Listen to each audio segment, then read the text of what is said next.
Hey, it's Be Wealthy Brett. Today we're talking about the pending doom of short-term rentals. Let's jump in to see what happens when things go bad in short-term rentals.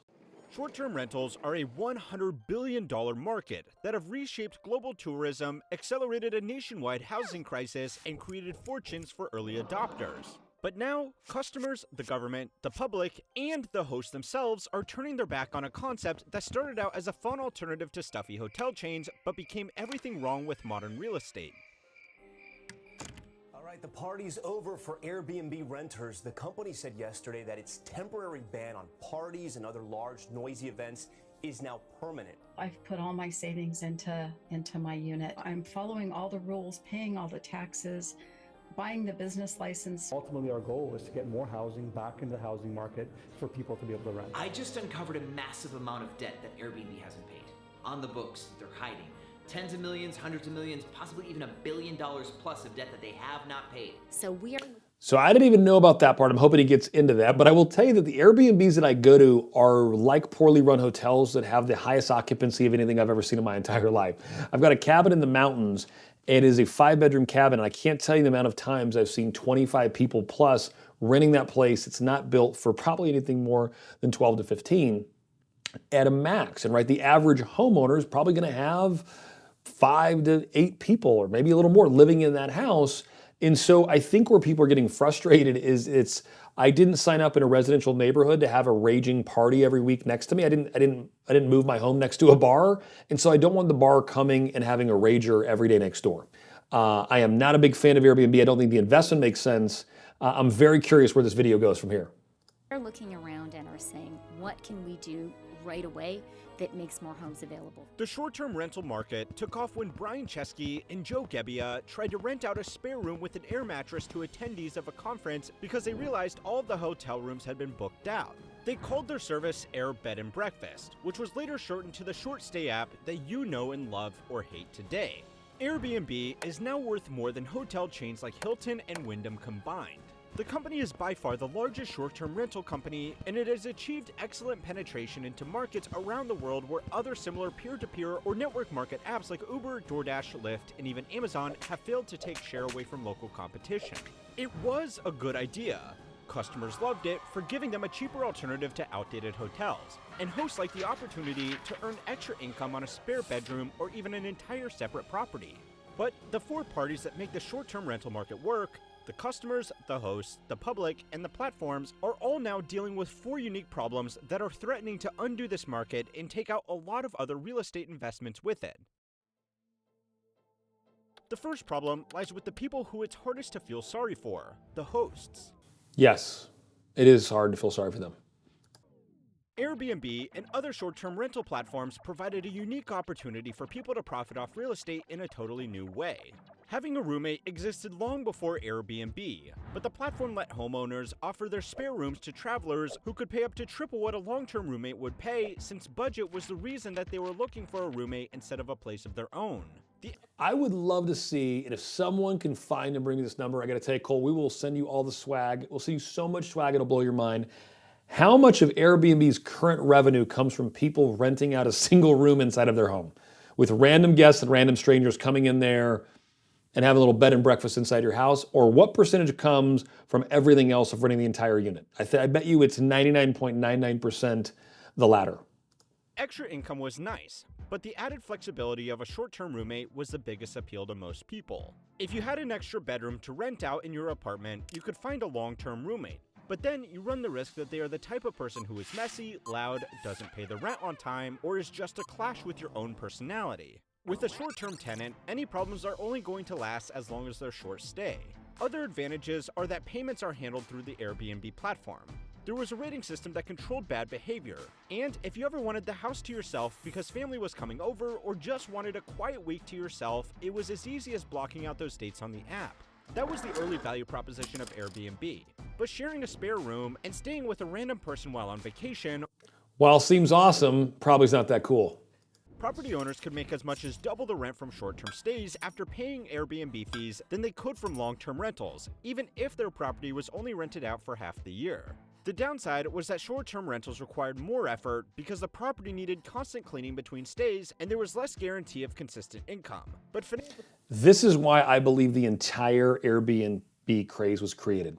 You had people that wanted to buy vacation properties, that the reason if they thought they could, it's the illusion of this massive income that comes with no work.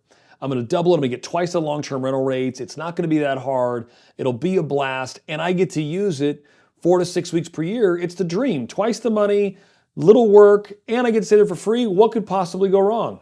financial benefits were still clearly in favor of short-term rentals for properties close to cities and tourist hotspots. Large-scale Airbnb landlords, the Airbnb barons if you will, designed properties with the express intention of cutting down on the effort required from them. They fitted doors with keypad locks that could be changed remotely between guests, easily cleanable surfaces, inexpensive but fashionable fittings, and preferred properties with minimal landscaping. All of this cut down on the additional efforts hosts needed to put into managing a property. But like all good things, it didn't last forever. Airbnb advertised its platform just as hard to new hosts as it did to guests, and investors started buying multiple homes to turn them into Airbnbs. Some hosts turned managing their Airbnb properties into a full-time job, effectively purchasing a job as a hotel general manager. Other hosts took an easier approach. Isn't that the best example ever? You're paying to have a job as a hotel manager, right? Like that's literally, if you have 10 or 20 of these, that is the job you've just paid and taken on massive risk in order to have that fantastic opportunity. I can't think of anything cooler. Realtors in high tourist areas started offering short-term property management services where, just like they would manage traditional long-term tenants, the realtors would instead manage the short-term rentals with some services even handling the listing on Airbnb. Their fee was higher, but the higher short-term rental price meant owners still came out ahead. The additional cash flows from higher-yielding short-term rentals also made it easier to qualify for more home loans because the additional income could be used to pay for the loan on the next property and the next property. The inevitable result was clear. For little additional effort, hosts could make more money from their properties, so the market became oversaturated and hosts started to struggle to rent out their properties enough to make it worthwhile. Yeah, the biggest problem being if everyone's charging $500 per night and I charge $450, I'm going to rent more, but the next person goes to $400, and when no one can do the math, it's a race to the bottom where everyone's losing. Short-term rentals also made long-term rentals more expensive, so the gap between what someone can make from a short-term rental versus what they can make from a long-term rental is narrowing.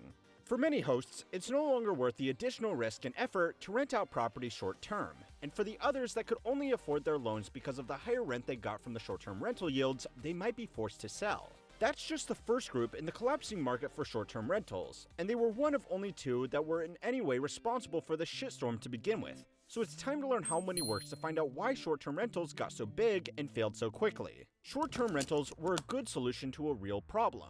Traditional hotels had become overpriced and didn't cater to what a lot of people really wanted when they went away on vacation. Hotels provide a lot of amenities like housekeeping, room service, restaurants, concierge desks, meeting rooms, gyms, spas, pools, valet parking, and 24-hour security. How many Airbnbs have those amenities? Services are nice, but they come at a price which is either directly baked into the price of a room or charged separately at a significant markup. These services also don't always align with what the vacation goers really want when traveling, which is a place that just feels like home in a different city. Airbnb cut out a lot of amenities that catered more towards business travelers and offered vacationers their own kitchen, multiple bedrooms for their children, and an element of privacy that couldn't be purchased at any hotel chain. It felt like a home away from home because in many cases, it was just someone's home. Airbnbs were also much cheaper, especially when sharing a larger home between multiple friends or family members who would all need to book their own separate rooms if they were staying at a hotel. A study conducted by the University of Waterloo and Daniel Gutentag Hospitality Research surveyed customers booking Airbnbs in traditional hotels. The study found that 61% of all correspondents said that they chose the Airbnb as a budget-friendly alternative to even budget hotel chains. Despite the company's marketing as a way to share the vacation experience with a local host that can show you around a city, most respondents said that they did not care about this aspect of the service, and 70% stayed in a home that they had all to themselves, so they didn't have to share space with a random stranger. Despite people actually preferring not to share their short-term rental with a host, Airbnb still spends billions every year promoting this aspect of their service for a really important reason that will come up later. I thought he would get to it. So he finally got there. I wish if we get the real number, like the raw data from the 10Q, I would love to see it. Get an Airbnb and get a place to yourself. Anyway, The things that made Airbnb are now either being lost or offered by competitors in 3 areas. The first is price. Airbnb is no longer an affordable alternative to budget hotels. It is now a premium option competing with premium 5-star chains. According to the Everywhere we go to book, I think about booking an Airbnb, and then I could stay in a much nicer hotel for much less money and have much more amenities and actually have a professionally ran place with housekeeping, room service, valet, a pool, all of those things, as opposed to having an Airbnb that might actually not be as clean, might be the area I thought, and might be a little over promoted and looked a lot glamorous in the photos than when it actually showed up in reality. Company's own data, even though the number of bookings has only increased 17% since 2019, the gross value of all bookings worldwide has increased by 67%. Here's the most insane part. I even think in the next recession, Airbnb revenues could likely keep going up because they're adding more and more people to it, not adding more and more profit to the host and the people that take the risk. They actually don't have, they're actually the ones losing, but more and more people are adding to it. Airbnb's the winner here. Airbnb is just not cheap anymore. The second area where the platform is losing out is its monopoly on homes away from home. Hotel chains have significantly increased their offerings of apartment-style accommodations that do away with typical hotel services in exchange for larger rooms with multiple sleeping areas and kitchens. To many customers, these semi-serviced apartments offer a better value because they combine the known consistency of a hotel chain with the space and price of an Airbnb. The third area that turned customers against Airbnb was service. Hosts wanted to cut down on the work they needed to put into managing their properties, so they started putting more unrealistic expectations on guests about cleaning up before they leave.